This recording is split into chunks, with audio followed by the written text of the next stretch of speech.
Anna says, could you ask Father Burns about the role of monastic life, especially in women in the church? I'm interested in his opinion as he spoke more about women in parishes with apostolates. Yep, that's a great question, Anna.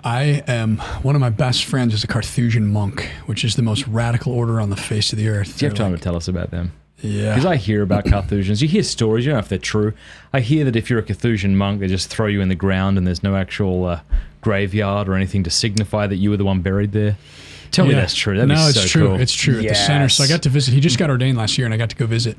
And he gave us a tour of the whole charter house. It's a really small. There's only like 17 guys in the whole of the U.S., but in the center courtyard, there's a line of, I think it was like 7 little tiny basic crosses, just like 2 pieces of wood tacked onto each other.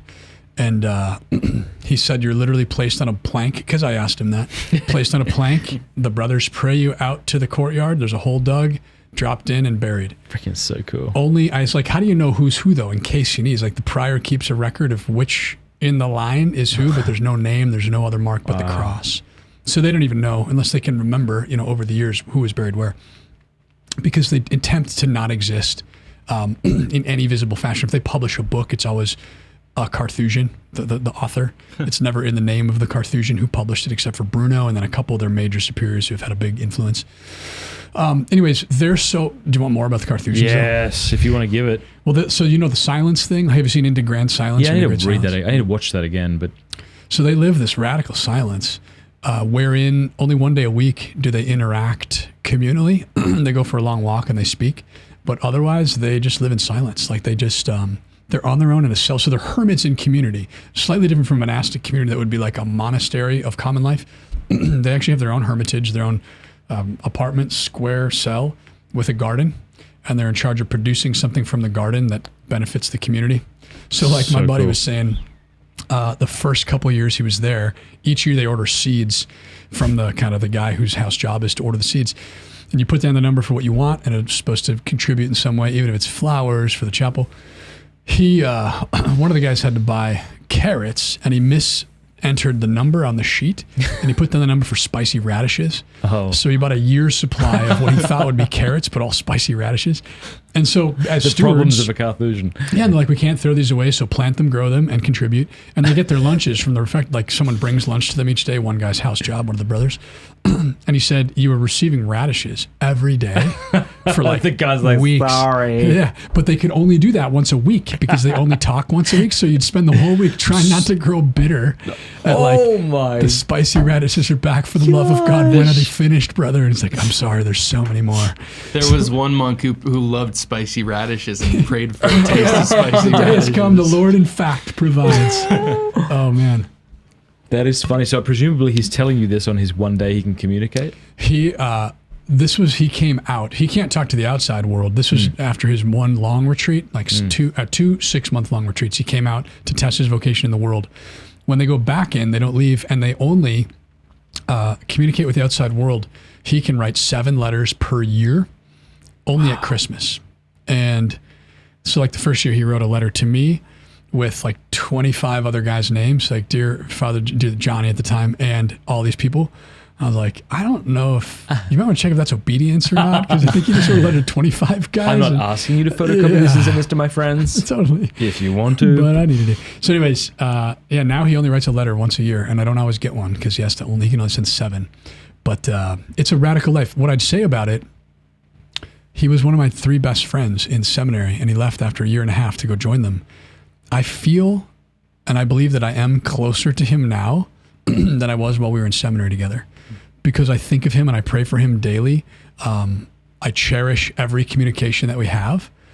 Seeing him at his ordination, I was really like, that's the most remarkable man. That's the most beautiful man I've ever seen. I don't call men beautiful ever, but I was like, looking at him, I'm like, he is so radiantly alive because he stepped into what he's made for.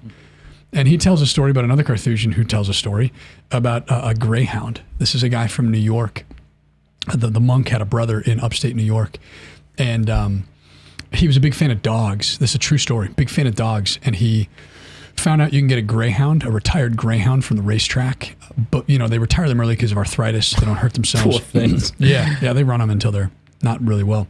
But you can adopt them because they're not old dogs. And he got on the list, got this dog, was super stoked, lived in Manhattan in a flat.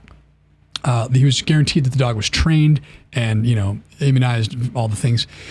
Gets the dog home and is all pumped up about it. And the dog doesn't have a lot of personality, kind of mopes around the apartment. When he takes it for a walk, leashes are required in New York, so it's kind of pulling on the leash. Isn't really obeying the commands they said it would obey. Until he went to upstate New York to visit another cousin where the backyard, he's got a big yard fenced in. And he said, hey, can I just let the dog out? Like, we live in the city. It's hard to let him run. He said, let the dog out. And the dog made a straight beeline all the way across the yard, hit the fence, turned 90 degrees, and just started to crank a perimeter course at full speed for 6-8 rounds before he's like, oh, this thing's not going to stop. So he called the dog in so it wouldn't hurt itself. He said the dog came in and was completely transformed. It was jumping around. It was kind of dogs smiling. It was playful, obeying commands, like a personality grew up or flourished that had otherwise been suppressed. And he said it was beautiful to have the dog that he wanted, but he realized that he couldn't keep the dog in the city because the dog is made by nature to run. And when it does not do what its nature dictates it needs to do, it is unfulfilled. And this monk told that story about, used that to illustrate the calling, a vocational calling, but in particular to the monastery. If you live in a life that you can't live, you're going to be unhappy. When you come into the life that you are meant to live, you will flourish and be free, even if it doesn't quite look like you expected. Mm-hmm. So this guy, Rob, his now name is Dom Maximus. Smartest guy in my class of 46, for sure. Hilarious, great cook, good athlete, very affable, had all the gifts for a very effective apostolic priest. And so we, when he said, I'm going to the monastery, not just the monastery, the hermits, the Carthusians, we're like, no way, man. There's no way that could be your calling. Look at your gifts. And we resisted as seminarians. We got in the way. And he's like, all I can do is be faithful to what's happening within. And I have to go and test it. And he tested it over those couple of years. And he wrote me after 2.5 years, he said, I would choose this life 1,000 times over, given the choice. I know I'm where I'm meant to be. So to fast forward, it was 12 years before he was ordained. And COVID was part of that, but they take a long time. But to see him fully alive. It was a better Rob than I ever knew, even though I knew him and loved him deeply. And I felt after a decade of not seeing him, a much stronger love for this brother who's been praying for me and for whom I've been praying all these years. When he explained the life to us, he said, we go way, way back from the front lines to uphold everybody, the whole world, by our prayer and intercession. Yeah. So it's the place of these monastic communities, they are withdrawn from the world to be out on the front lines, the spiritual front lines. They're holding back things that we couldn't even see or understand. They are upholding things that we don't even realize need to be upheld. They're sustaining the life of the church. So if it's God's calling to that life, it's not the visible presence of the bride, but again, metaphysically, spiritually, theologically, it's one organism, one body. And we have a different state with a different mission, and that mission is crucial to the advancement of the kingdom in the midst of a culture that is very much hostile. I took an 8-day silent retreat a couple of years ago in Wisconsin, actually, at those the Byzantine monks. What are they called? St. Nazians? Yeah, that's right. Yeah. That was really cool. Those are some characters. Totally. I love them. Yeah, no, they're living it. But it's funny, I found after the second day, I was craving communication. Oral communication. That's how you know you're not cold. I just really wanted somebody to talk to me. Yeah. Oh, hey, you want to chat? No, you don't. Make up sins, go to confession. Yeah, he said that first couple of years is what's most purifying because you can't just talk to someone when you want to. And that means you're stuck with yourself. Yeah. And he said, it's like looking in a mirror and having nowhere to turn. And you stare at yourself so long that you realize it's just you and your sin. And you can't escape your sin. He realized out in the world, I used to just move away. When my sin became too much to deal with, I would go have a beer. I'd go call someone up. I'd go out walking around, whatever. He said, you can't change the subject anymore. You have to square off with your brokenness. and you alone. Yeah. Oh my gosh. Hey, thanks so much for watching. Please be sure to like and subscribe and leave a comment below letting us know what you thought about the video.